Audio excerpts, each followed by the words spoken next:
Sobre el tema de Shinzo Abe en Japón, digamos que ese magnicidio puede ser que haya tomado prácticamente todo el mundo por sorpresa, porque Japón pues no es precisamente conocido por temas de violencia e inestabilidad política. Pero pues aquí hay que hacer algunos comentarios. El primero es que en términos pues, generales, los temas de política en Japón son muy diferentes a lo que se concibe en el hemisferio occidental. Desde ese punto de vista, el gran debate, digamos, que tienen los japoneses, pues no son temas de derechos humanos como los tenemos acá, sino más bien temas de tradiciones y de culturas y temas más propios de las costumbres de ellos. Digamos que el país tiende a ser un país demasiado tradicionalista, excesivamente tradicionalista y muy poco dado al cambio. Tanto es así que el partido de gobierno, el partido de Abe, el partido liberal demócrata, es un partido que está en el poder desde finales de la Segunda Guerra. Japón decidió tomar el rumbo o elegir, digamos, el rumbo del partido liberal democrático y no se salió de ahí, no se ha salido de ahí incluso hasta ahora. Imponer cambios, digamos, en esa cultura tan estructurada es bastante difícil y genera muchísima resistencia. Y digamos que el tema aquí central del magnicidio de Abe pasa por eso, porque Abe tal vez dentro de lo que se concebiría en Japón o en la política japonesa tuvo algunos temas que podrían considerarse bastante revolucionarios y eso pudo haber generado algún tipo de resistencia. Difícil pensar, o por la información que se tiene, es difícil pensar que el magnicidio sea algún tema personal, como puede haber sido el caso, por ejemplo, del primer ministro haitiano, donde sí entraron algunas variables personales que debían considerarse. En el caso de Abe, muy probablemente el asesinato sí tiene unas motivaciones políticas. Vale la pena aclarar una cosa, aunque es cierto, Japón es un país que, como pues lo acabo de decir, es muy políticamente estable y pues es una sociedad tan estructurada que la inestabilidad pues no tiene lugar. En todo caso, digamos que la violencia hacia los primeros ministros y hacia los altos dignatarios en Japón no es realmente algo tan inusual. Y estas son unas curiosidades, digamos, de la historia. El abuelo de Shinzo Abe, que también fue primer ministro en el 48, también recibió un atentado. A él lo apuñalaron en una pierna, pero él obviamente sobrevivió, no se alcanzó a desangrar. Y digamos que haciendo revisión hacia atrás, más o menos en promedio puede constatar que hay como 2 ataques cada 10 años contra mandatarios, ya sea alcaldes o primeros ministros o altos dignatarios de la política. Generalmente hay como 2 cada 10 años, ninguno de esta magnitud. Obviamente la última vez que se había asesinado un primer ministro en Japón fue hace más o menos como en los 60, si mal no recuerdo. Pero en este caso, digamos que Shinzo Abe, como lo venía diciendo, era un hombre que generó mucha polémica por 3 temas y seguramente alguno de esos 3, muy probablemente los 2 primeros que voy a mencionar, fueron los que llevaron a que esta persona, que era un militar retirado de 41 años, decidiera atentar contra la vida de Abe. El primer tema que fue polémico de la carrera política de Shinzo Abe era el hecho de que era un revisionista histórico, y no solo era un revisionista histórico, o sea, digamos que su mayor tema de polémica era el revisionismo histórico que él quería hacer del papel de Japón en la Segunda Guerra Mundial, donde obviamente él no quería, o sea, la intención era no mostrar a Japón como esta potencia del eje malvada, violadora de derechos humanos, sino más bien como una víctima, digamos, quitarle ese papel tan negativo que ha tenido Japón en la historia oficial. Básicamente, obviamente esto generó muchísimo debate dentro de Japón, también afuera.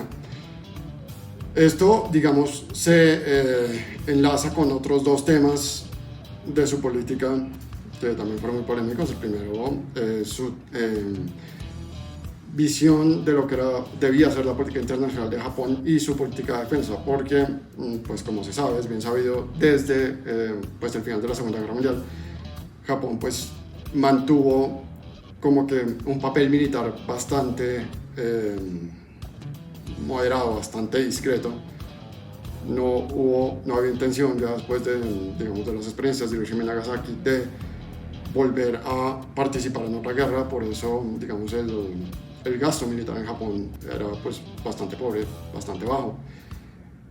Abe quería cambiar eso, y una de las cosas por las que Abe abogaba era porque Japón tuviera un ejército fuerte, otra vez. Y sobre todo, digamos, una de sus últimas intervenciones se supo que estaba argumentando que el conflicto entre Ucrania y Rusia, pues lo que obligaba a Japón era a pensar en tener una defensa mucho más fuerte. Eso también tenía para otra arista muy polémica de su gobierno, y es la política de la mujer, porque, digamos, hay un doble estándar que también hay mucho de qué hablar, porque por un lado, pues él quería aumentar la participación de la mujer en cargos públicos y a nivel de política en general, lo cual es un cambio que seguramente en una sociedad tan patriarcal como la japonesa pues generaría resistencia, no hay duda.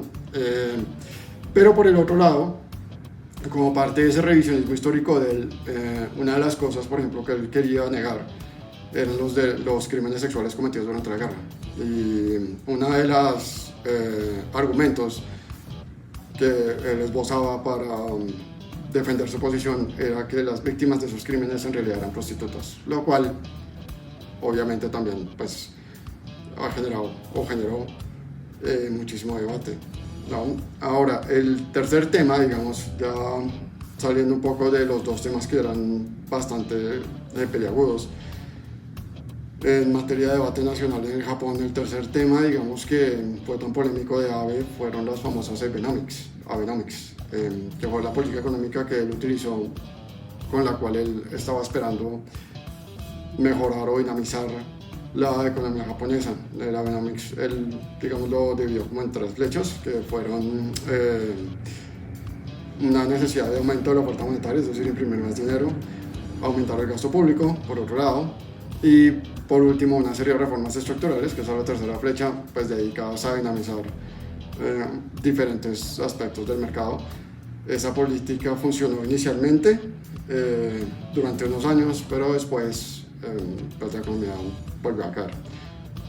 Entonces, digamos que por ese lado también se le ha criticado mucho, pues digamos, su gestión. Ahora, uno pensaría que este militar que le disparó, uno tendría que pensar primero que actuó solo.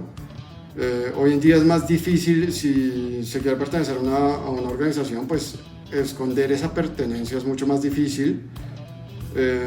Creo que si una organización hubiera querido, o sea, si una organización hubiera estado atrás, muy probablemente se habría mandado un mensaje político, cosa que no se hizo realmente.